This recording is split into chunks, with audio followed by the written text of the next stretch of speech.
everyone, welcome back to my channel, Sito TV. Thank you for watching. I'm with Jessica and Marissa, and they are part of the Amovino Distributors. Is that how I say it? Yeah, that's right. We're gonna play a game, and it's called 7 questions.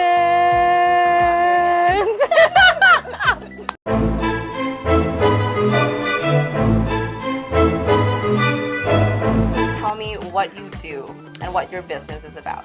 It basically started when we started going wine tasting together out in Vancouver, and we noticed that it was hard to find wines that we were really excited about and that were natural and organic, and that's something that's important to us. I mean, we're both big foodies and we love knowing where our food comes from, and so why not know where your wine comes from as well? But we're trying to focus on smaller scale producers that have very similar practices and winemaking styles that we respect and that we want to share with the industry and with buyers basically in Vancouver. To be honest, I don't know how to differentiate my wines.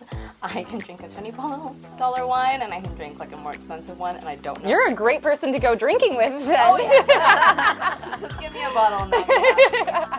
So I'm just curious to know, what do you look for when you are tasting wine? Everything is subjective, but you're definitely looking for things that value plays a huge role in it. I mean, you want to make sure you're getting your money's worth.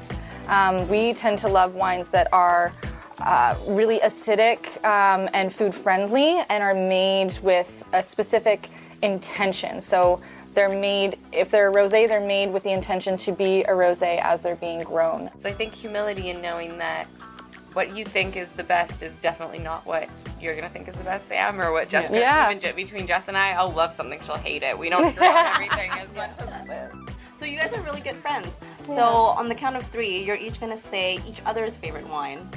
Ooh. Go. Tempranillo. Ooh. I'm always really cautious when I swirl because I feel like it might come out of the glass. Okay, so it's easier on a flat surface. Totally. Okay. You do it on this kind of think left hand. to right. Why do you do this? You're and then basically letting air enter the glass. Okay. So you'll that's why there's different glass shapes too. So for a white, it's a smaller glass shape, and for a red, it's a bigger glass shape. It's all about getting the oxygen into the wine, and it also helps the aromas kind of leap out of the glass. So as it swirls, right, it's opening up, and then you can just. How do you see yourself fitting into, bringing awareness to female empowerment and the strength of female leads outside of the entertainment industry and other industries that sometimes are male dominated? Our industry is very male dominated. I think that we've both always kind of worked in male dominated industries, so I think that maybe even helps us out a little bit, just being comfortable in ourselves enough to know that when people are looking at us in a sense, that it's oh, they're doing well for women. I mean, nobody really says that, but that's what the whole male-dominated industry thing kind of comes around, right? There's that ceiling, right, of I don't think that either of us ever come to work every day and think, we're going to make this happen because of women. We're both very passionate. We both want to be respected to the same level as a male or woman who does something that in our industry that we're just as passionate about or that we're proud of doing. But stepping into a bit more of a leadership role and deciding that we want to actually open an agency and import things that we are really passionate about, I think is giving us a great focus on what the female voice is and focusing our wines on things that